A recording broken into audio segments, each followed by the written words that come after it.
Distinguer un pervers narcissique qui est intelligent avec un haut potentiel qui est vraiment altruiste et dans le contact sincère. Comment on fait pour distinguer ces deux profils puisque le pervers narcissique va prétendre, si vous êtes HP, qu'il l'est aussi, puisqu'ils vont singer les autres. Ils vont dire « Ah, on se ressemble, tu me ressembles » et des choses comme ça. Alors que non, pas du tout. C'est quelqu'un qui vous mime, qui vous singe, qui vous copie, qui fait de vous on ne sait pas trop quoi, puisque finalement, vous êtes quelqu'un, ils ne sont personne. C'est bien ce qu'il faut comprendre parce que les pervers narcissiques, même intelligents, sont toujours manipulateurs, sont toujours soit en train de se victimiser, donc « Oh pauvre de moi, tu devrais faire quelque chose pour moi. » Voilà, là je fais ma victime. Et donc j'espère que tu vas changer ton comportement parce que je me plains. C'est surtout ça.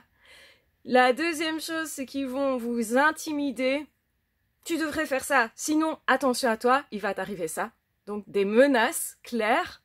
La troisième chose qu'ils vont faire, c'est faire leur sauveur. C'est un rôle. Il faut bien comprendre que c'est différent de la personne qui aime aider, qui va le faire sincèrement, qui promet des choses, mais qu'elle va faire en fait. Le pervers narcissique promet des choses, mais ne vous les donne pas. Donc c'est un faux sauveur, si vous voulez. C'est quelqu'un qui fait semblant, qui peut vous apporter quelque chose de magnifique. Et c'est justement ce qui manque à votre vie, comme par magie. Et donc là, vous allez reconnaître la différence entre un pervers narcissique et un HP. Le pervers narcissique intelligent va être surtout dans l'argumentation et chercher à dévier constamment la conversation. Donc les arguments tombent à côté de la conversation. Le HP, quand il argumente, il va vous répondre en fonction de ce que vous dites. Il va répondre au même niveau. Je vais donner un exemple. Vous parlez avec un HP de votre profession. Et cette personne va vous répondre en citant une phrase, par exemple, qui est religieuse. Et donc ça n'a rien à voir avec le domaine dans lequel nous sommes. Eh bien ça, c'est assez typique des pervers narcissiques. Pire, ils vont se comparer à Mahomet, à Jésus, en disant « lui aussi, il a été pris pour fou, alors que c'était quelqu'un d'aidant et d'aimant. Et moi, je suis tellement gentil. Moi, j'aide tellement de personnes. » Ça, c'est une phrase typique aussi d'une personne qui a un trouble de personnalité et qui veut vous duper. Le haut potentiel, bien qu'il soit aidant, gentil, etc., et qui peut faire plein de choses, il peut aussi être honnête et ne pas être très dispo, parce que c'est aussi une personne qui aura besoin de se régénérer, c'est aussi une personne qui va être beaucoup dans la créativité, dans d'autres domaines, qui va donc consacrer son temps à vous, mais aussi à d'autres choses.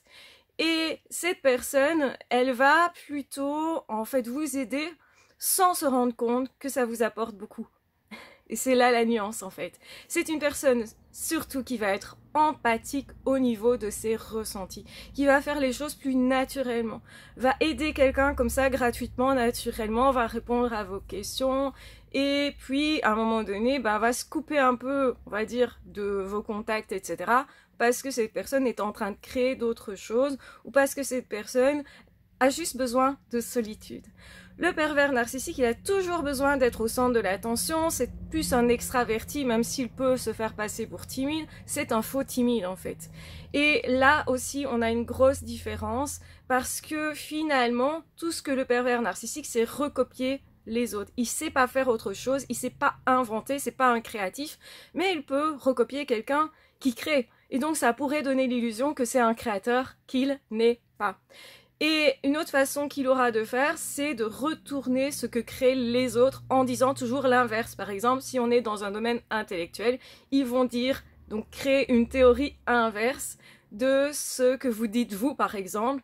Mais dans ce cas-là, évidemment, ça va être complètement incohérent. Le pervers narcissique sera incohérent parce qu'il va changer ses comportements, ses attitudes et même ses dires en fonction de ce qu'il veut et en fonction de ses objectifs. Son but, c'est d'atteindre ses objectifs personnels narcissiques, sans, en réalité, savoir exactement ce dont il a réellement besoin.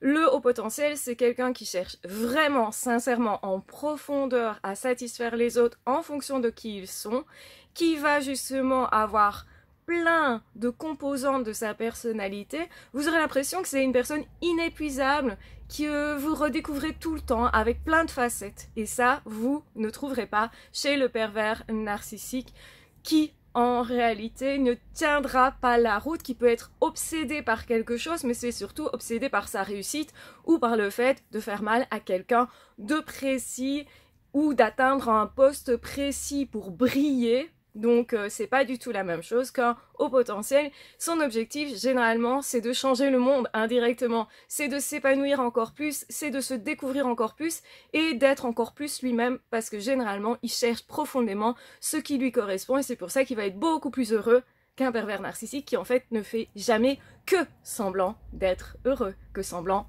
à tout niveau.